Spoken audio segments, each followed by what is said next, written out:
The morning of January 7th, 1944, was brittle and still over Pomerania, the air sharp enough to sting through the fleece-lined flight helmets of the Luftwaffe technicians assembled around the captured American device. Frost clung to the steel siding of Fliegerhorst Rechlin, Germany's principal test center, where every Allied machine that fell intact into German hands was brought for examination. On that morning, the prize sat beneath a tarpaulin in Hangar E, a squat olive-drab box no larger than a typewriter case, its sides scarred by shrapnel, a length of cable still trailing from a shattered connector. The stenciled markings in yellow block letters read, Director, ANTIAIRCRAFT, M5. The object had been retrieved 2 weeks earlier from the wreck of a B-24 Liberator downed near Münster. Alongside the bomber's Norden bomb sight and radio compass, this unremarkable metal box was listed simply as fire control equipment. But when Luftwaffe ordnance engineers opened its casing and found not gears or cam discs, but a miniature mechanical brain, a gyroscopic analog computer, they hesitated to believe what the captured American technical manual claimed. Before we jump back in, tell us where you're tuning in from, and if this story touches you, make sure you're subscribed because tomorrow I've saved something extra special for you. According to the translation notes passed up to Major Wilhelm Schröder, the director could predict the future position of an aircraft target from measured angular rates, providing gun layers with continuous aim data through electrical transmission. In simpler words, it could think faster than a man could calculate. To German eyes trained in the doctrine of the Kammhuber line and manual flak tables, this bordered on fantasy. Their entire defensive network, from the great 88mm guns guarding the Ruhr to the twin 105 seconds ringing Berlin, depended on optical directors and crews of mathematicians hunched over slide rules, working through trigonometric tables under searchlight glare. They knew, from bitter experience, that a bomber traveling at 300 miles per hour could cross a gun's field of fire in less than 5 seconds. Human reaction time alone introduced an error of tens of meters. Accuracy was achieved through discipline, not prediction. Yet the captured manual insisted otherwise. With the M5 Director paired to the SCR-584 radar, the Americans claimed a first-shot probability within 25 yards at ranges exceeding 3,500.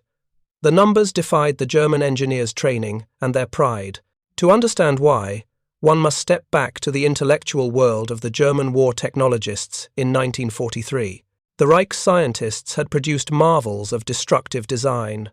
The V-1 flying bomb, the V-2 ballistic missile, the HS-293 guided glide bomb.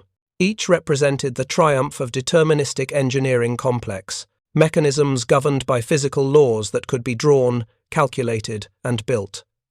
Prediction, in the philosophical sense, belonged to human intuition, not machines. At Rechlin, Schröder's team included Dr. Hans Müller, formerly of Siemens and Halske, an expert in servo mechanisms, and Oberingenieur Kurt Weinmann, who had worked on the automatic gun sights for the Bf 110. They prided themselves on precision mechanics, the measured motion of cams, the feel of lubricated bronze against hardened steel, the idea that a device of American manufacture, assembled in a Detroit subcontractor's plant by factory workers rather than watchmakers, could perform instantaneous ballistic computation seemed absurd. And yet, when the device was connected to a portable generator and its gyros began to spin with a faint, high-pitched whine, the dials came alive. Schröder noted in his logbook that the pointer stabilized upon target motion with remarkable smoothness, apparently compensating for operator lag. The technicians exchanged uneasy glances. Weinmann muttered, half in disbelief. "It behaves as though it anticipates the next movement." That single observation touched a raw nerve in the German technical psyche. Anticipation implied prediction, the very faculty their manuals ascribed only to the trained human mind. Throughout 1943, as the Allied bombing offensive deepened, the Luftwaffe's Flakwaffe had become the last line of defense for cities whose fighter cover had thinned. Over 1,300,000 men and women served in anti-aircraft units by year's end, consuming nearly a third of the Reich's total munitions output. Yet even with vast expenditures of shells, their average expenditure per bomber destroyed had climbed beyond 4,000 rounds. Hitler himself demanded answers. The Air Ministry blamed defective fuses, poor radar coordination, and insufficient training, never the arithmetic of prediction itself. When news of the captured American Predictor reached Berlin, General der Flugwaffe Otto Desloch ordered a technical evaluation. His memo, dated January 15, 1944, survives in the Bundesarchiv. Reports suggest enemy uses automatic computational aids to derive future target position. Request urgent clarification whether such apparatus is technically possible. The inquiry was passed down to Schroeder's team at Rechlin. What began as routine examination of foreign materiel evolved into a quiet crisis of faith in the Reich's engineering dogma. For nearly a decade, German fire control philosophy had rested upon what they called Zeitverzögerte Führung, delayed guidance, observation, calculation, correction. The cycle depended on discipline and human intuition. The Americans, it appeared, had replaced intuition with mechanism. At first, the Germans suspected deception. Perhaps the captured manuals were propaganda meant to inflate Allied capabilities. But fragmentary intercepts from the Funkaufklärung West, the radio intelligence service, reported Allied radar-controlled guns on the southern English coast that were destroying Vosne 2nd with uncanny precision. By the summer of 1944, British anti-aircraft batteries around London were achieving a kill rate of 1 Vosne inch 5. By August, 1 in 2. German analysts could not reconcile these figures with their own equations. In the chill of the Rechlin hangar, the engineers confronted that discrepancy in physical form. A humming box of gyros and potentiometers that seemed to know where the target would be before it arrived. Schroeder ordered disassembly. The casing yielded to careful hands, revealing a maze of bevel gears, differential units, and synchro transmitters, the kind of intricate mechanical logic found in a precision clock. As Müller traced the gearing ratios, he realized that each axis of motion corresponded to a rate integrating system, angular velocity, multiplied by time to yield predicted displacement. It was mathematics rendered in brass. He sat back, momentarily silent, then said softly, "It is not magic, it is calculus in metal." That night, in his quarters, Müller wrote in his diary, "If this apparatus performs as claimed, then we are fighting an enemy who has mechanized thought itself." Outside, the searchlights of Berlin's northern defense zone probed the overcast sky, their beams trembling with distant concussions. Every flash was another bomb load finding its mark.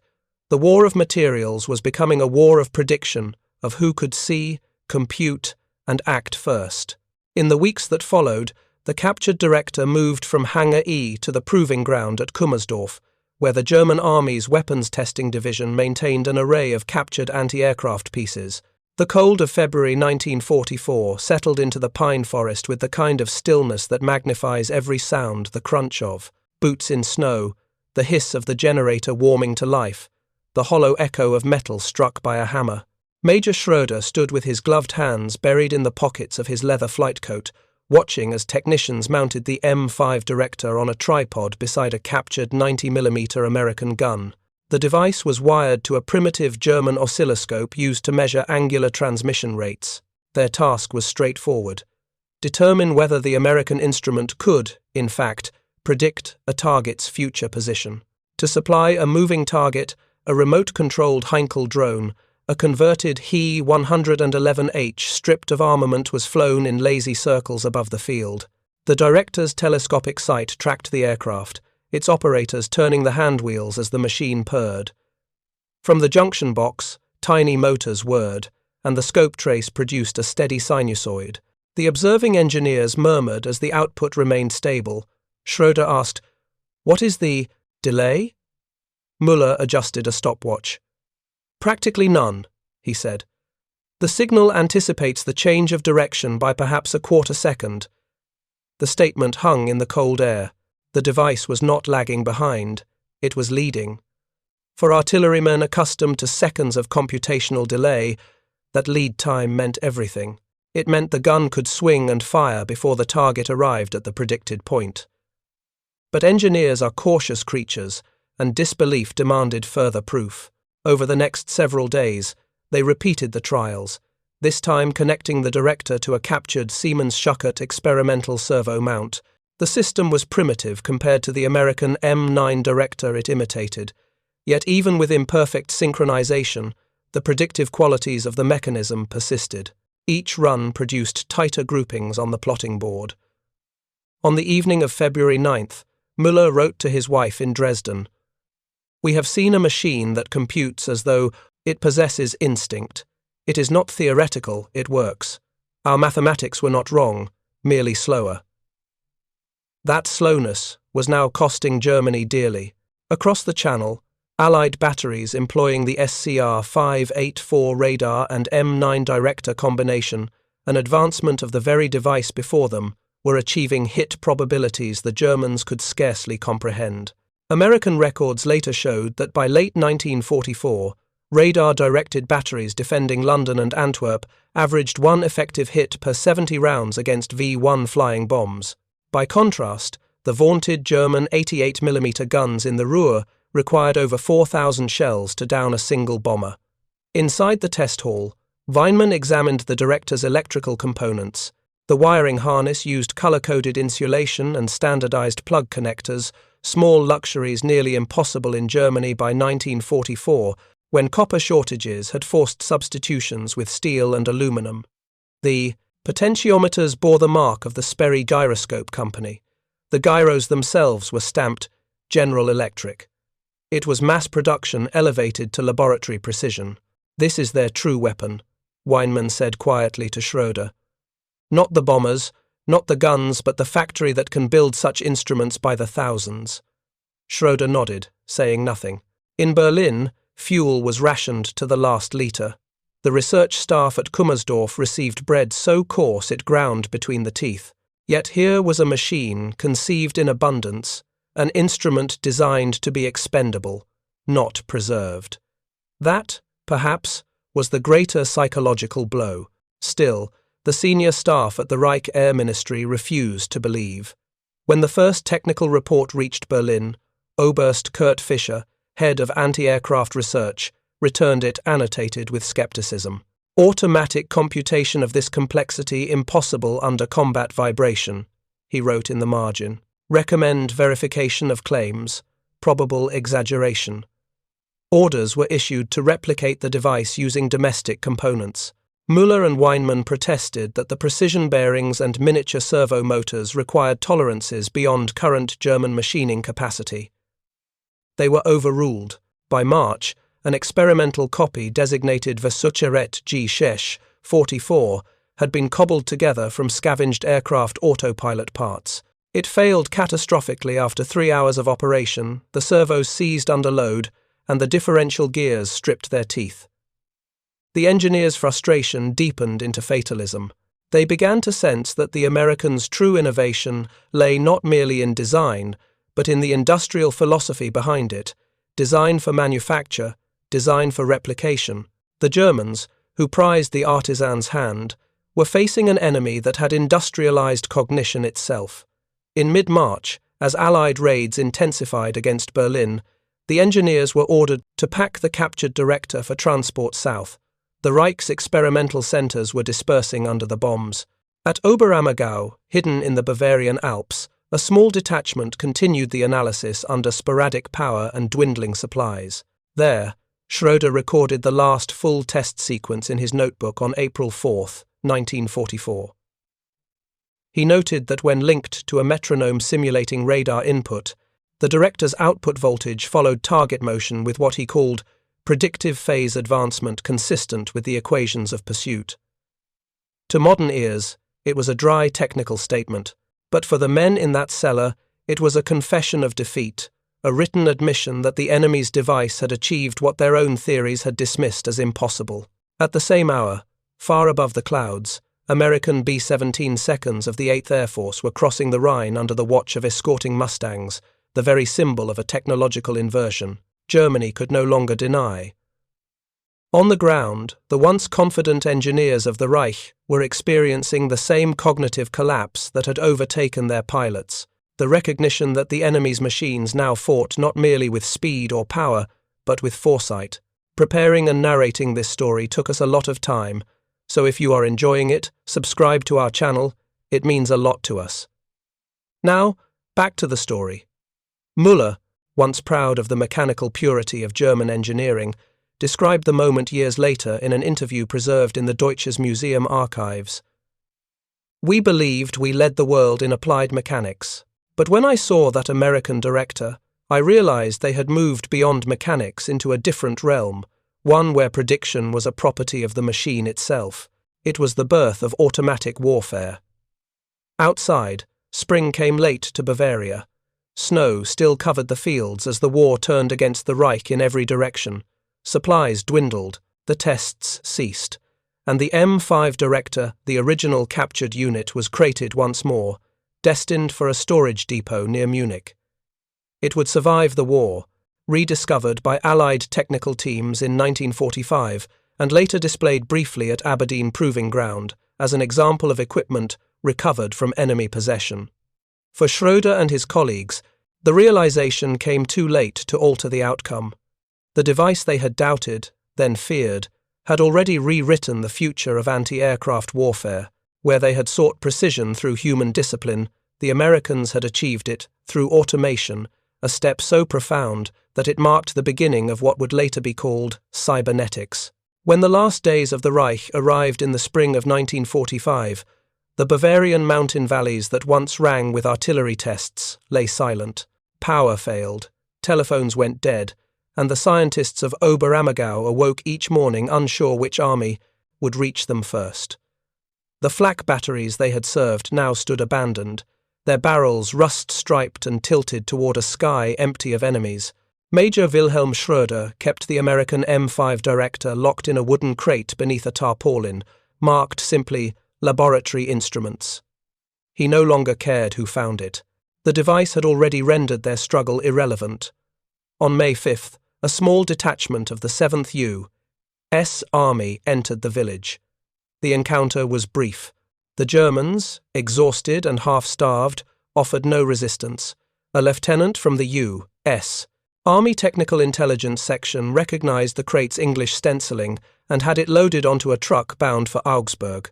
There, amid stacks of seized equipment, radar sets, V-1 guidance units, incomplete jet engines, the captured Director resumed its long journey home. For the German engineers left behind, surrender was not merely political, it was philosophical. They had built their careers upon the Take-Fert, conviction that the engineer's mind was the ultimate instrument of precision. Now they stood before proof that the instrument itself could think ahead of its master. Dr. Hans Müller was interrogated at length by Allied technical officers. His reports, declassified decades later, reveal no bitterness, only a kind of melancholy respect. "We were taught that machinery should obey, not decide," he told them. "Your director obeys by deciding." When offered a position under Operation Paperclip, he declined. Instead, he returned to Dresden, where he taught mechanics to apprentices until his death in 1962. His lecture notes, preserved in a small technical college archive, still carry diagrams of differential gears and gyros, each labelled carefully in pencil. Voraussage, prediction. Major Schroeder, interrogated separately, confessed to a mixture of admiration and despair. "We had radar," he said, "but we never trusted it. We trusted the man behind the scope. The Americans trusted the circuit." Released in 1946, he vanished into civilian life, working briefly in an instrument repair shop near Hamburg. No photograph of him after the war survives. The irony of their discovery was not lost on the Allied investigators who catalogued the Rechlin and Kummersdorf archives. Among the seized documents was Müller's February diary entry describing the Director as calculus in metal. At the Aberdeen Proving Ground, where the M5 was reassembled for study, one American officer underlined the phrase and added in the margin, "The enemy understood after he captured it." That simple annotation captured the tragedy of Germany's wartime science. It had pursued the spectacular, the rocket that touched the edge of space, the jet that broke the sound barrier in a dive, but overlooked the humble mechanisms that quietly changed the nature of combat. The predictive fire control computer did not roar or blaze, it computed. Yet, its invisible mathematics had altered the balance of the air war as decisively as any engine or bomb. After the war, American engineers expanded the same principles into the analog computers of Project Nike, the automated artillery directors of Korea, and eventually the digital systems that guided the first space capsules. What the German technicians had called prediction would soon acquire a new name. Feedback control the foundation of cybernetics and modern computing. By the early 1950s, declassified reports described the wartime SCR 584M9 combination as the first completely automatic weapon system. Each improvement traced its lineage back to those early mechanical predictors devices whose brass gears had performed the calculus of motion faster than a human mind. In that sense, the M5 Director sitting on its test bench at Rechlin in the winter of 1944 marked a quiet turning point in human history. The moment decision itself began to pass from man to machine. Yet for the men who had watched its gyros hum to life, there was no triumph, only the hollow recognition that their defeat had been written not merely in bombs or bullets, but in equations. Their belief that precision was the servant of will had been undone by a small box that calculated without hesitation, without fatigue, without doubt. In the years that followed, fragments of the Rechlin records circulated through universities and think tanks. Few remembered the names of the Germans who first disassembled the American predictor. Fewer still recognized that, in that frozen hangar, they had glimpsed the future more clearly than the victorious generals who marched through Berlin. The engineers had stared into the mechanism that would define the coming century, a machine that could anticipate, correct, and learn. When historians later examined the technical intelligence files, they found one note written in Schroeder's neat, slanted hand beside a schematic of the M5. Director's differential unit. To predict is to confess uncertainty. We built for certainty and therefore failed. Outside the museum at Aberdeen, where the surviving Director now rests its paint chipped, its markings faded, visitors pass without much notice. Few know that within its brass gearing lies the faint echo of a moment when the world changed. The instant a group of German engineers realized that the enemy's strength was not merely in power, but in foresight. The hum of those gyros, faint and constant, had once whispered a truth no nation wished to hear, that in the war to master the future, prediction itself had become a weapon. And in that quiet revelation, the Luftwaffe's finest engineers learned the final irony of their age.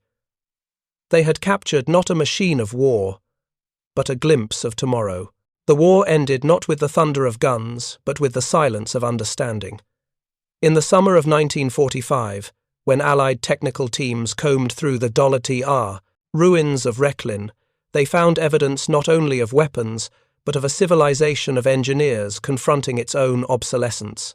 Between the twisted steel frames of hangars and the ash of bombed laboratories lay a thin folder marked Versuchberichte über amerikanische Feuerleitung of the M5 Director, annotated in a careful German hand, differential gearing ratios, gyro precession tables, torque measurements. On the final page, a single sentence underlined twice: Mechanische Vorwegnahme des Ziel, mechanical anticipation of the target. That phrase, written in the spring of 1944, captured the entire collapse of a worldview. For a nation that had exalted the human mind as the ultimate instrument of precision, the idea that a machine could anticipate, could decide a trajectory before a man could compute it, was an admission that intellect itself was no longer the measure of mastery. The irony was profound. The same Germany that had pioneered the gyroscope, the feedback regulator, and the first jet turbine had failed to grasp the next logical step, the automation of decision. It was not ignorance but philosophy that stopped them. German engineering culture prized certainty, the perfect mechanism governed by immutable laws. The American Director, by contrast, embodied uncertainty. It worked not by eliminating error, but by predicting and correcting it continuously. It was a machine designed to live with chaos, to calculate within the flux of imperfection. When Allied analysts reconstructed the captured device at the Aberdeen Proving Ground later that year, they were struck by its elegance. Inside the olive-drab casing, a series of precision gears and servo mechanisms converted angular rate and elevation data into a predicted point of impact, updating several times per second. To modern engineers, it resembled a primitive analog computer, a physical embodiment of the calculus of motion. The U.S. Army's report of December 1945 described it as a self-correcting predictor, incorporating the essential elements of feedback control. That phrase, feedback control, would soon migrate from gunnery tables into the language of science itself. Within a few years, Norbert Wiener, working from wartime research on these same directors, published Cybernetics, proposing that feedback, the constant measurement and correction of error, was the unifying principle of all systems, mechanical and biological alike. Thus, the humble gun director that had baffled the Luftwaffe's engineers became one of the intellectual ancestors of the computer age. For the men who had first encountered it in that freezing hangar at Rechlin, the realization arrived too late to alter their nation's fate, but it left an indelible mark on those who survived. Dr. Hans Müller, the former Siemens engineer, wrote after the war that we believed in precision as a moral virtue, not merely a technical one. The American machine had no virtue. It only sought correction. That single distinction, he said, explained why the Reich had lost not only the war of materials, but the war of ideas. The Allied bombing campaign that had driven Müller and his colleagues underground was guided by the very principles their philosophy had rejected. Radar-fed predictors like the M9 directed the guns that protected London from Von Second and guided the bombers that burned Hamburg, Kassel, and Dresden. Each shell, each bomb, each trajectory was a computation, a brief, mechanical prophecy fulfilled in flame. The machines did not hate, they simply calculated. When the guns fell silent, the victors looked upon the ruins and saw in them a warning that technology had outgrown the control of its makers. But for the defeated engineers, the warning was more intimate. They had witnessed the birth of a new kind of reasoning, not the deliberate logic of men, but the cold arithmetic of systems that learned through correction. They had looked into the gears of the future and found no place for themselves. The captured director was eventually superseded by newer models, the M9, the M10, and finally digital predictors driven by vacuum tubes. Yet the essence remained, the loop of measurement and response, prediction and revision. By the early 1950s, these same principles governed radar-guided missiles, aircraft autopilots, and even industrial automation. In the laboratories of Bell Telephone, engineers studying noise suppression used the same feedback equations first drafted for anti-aircraft guns. In time, the logic of war became the logic of peace, the thermostat, the flight controller, the early computer. The Germans who survived the collapse of the Reich often found themselves working, ironically, for the same nations whose technology had defeated them. At Fort Bliss and White Sands, former Luftwaffe officers and V-2 specialists studied American radar and control systems, quietly absorbing lessons once dismissed as impossible. In private, some admitted that the M5 director had shaken them more deeply than the atomic bomb. One, identified only as KW in post-war interrogations, said, "The bomb ended the war, yes, but that little machine foretold it." Decades later, when historians attempted to trace the origins of machine prediction, they found in wartime reports a recurring theme: disbelief, followed by reluctant awe. The German documents recovered at Rechlin, the American test reports from Aberdeen, even the Soviet intelligence summaries from 1946, all remarked on the same paradox. The device that made anti-aircraft fire deadly accurate was, at heart, a symbol of humanity's growing detachment from decision. To predict was to remove choice. To automate was to remove will. By the 1960s, the logic that once guided flak shells guided spacecraft. The Apollo guidance computer, calculating trajectory corrections every fraction of a second, was a direct descendant of the M5 director's mechanical brain. Its engineers, many unaware of that lineage, spoke of closed-loop control. never realizing how literal that phrase had once been on the gun emplacements of wartime Europe. The legacy extended beyond machines. The philosophy of prediction, the belief that uncertainty could be tamed through feedback, seeped into economics, biology, and even politics. The world that emerged from the ashes of 1945 was one increasingly governed by systems that anticipated human behavior rather than simply responding to it. In that sense, the captured gun director at Rechlin was not merely a technical artifact, but a mirror of the century to come. Yet history records little of the men who first touched it. Schroeder died sometime in the early 1950s. Müller faded into anonymity. Weinmann, the younger engineer, emigrated to Canada and worked on early radar navigation aids. None left memoirs. What remains are a few scattered documents, the testimony of Allied analysts, and the silent machine itself, a box of gears that once taught its captors humility. Visitors who see it today in the archive rarely pause long. It looks unremarkable. A drab casing, a few dials, the faint smell of old oil, but for those who know its story, it embodies one of the quietest revolutions of the 20th century, the moment when the act of aiming, of predicting, passed from the realm of human judgment into the realm of mechanism. The Luftwaffe engineers had believed that mastery of machinery conferred mastery over fate. The director taught them otherwise. It revealed that prediction was not foresight but calculation, not wisdom but iteration, an endless process of error and correction. Against that cold logic, even the most disciplined human mind faltered. In the final weeks of the war, as Allied bombs reduced Berlin to rubble, Müller scribbled one last note in his notebook.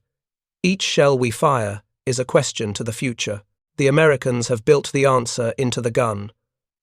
Those words, preserved by chance, stand as both epitaph and prophecy, for from that moment onward, warfare and in time, the entire human enterprise would be defined by machines that answered before the question was fully asked.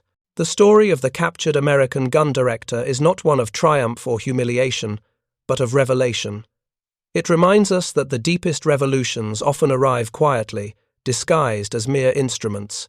When Major Schroeder lifted the tarpaulin in that frozen hangar and saw the small olive-drab box for the first time, he could not have known he was looking at the first faint glimmer of the information age. The director's gyros hummed, its gears turned, and within their motion lay the principle that would govern the next 100 years, the transformation of foresight into function, of intuition into algorithm. In that sense, the engineers at Rechlin were among the first witnesses to the future, a future in which prediction itself would become an industry, and uncertainty the only constant worth mastering. They had captured a weapon and found, instead, a philosophy. And as they stood around that humming box, frost in their breath and disbelief in their eyes, they glimpsed, if only for a moment, the beginning of a new kind of war, one that would never truly end. The war between the limits of the human mind and the boundless precision of the machines it creates. Up next, you've got two more standout stories right on your screen. If this one hit the mark, you won't want to pass these up. Just click and check them out. And don't forget to subscribe and turn on the notification bell so you don't miss any upload from us.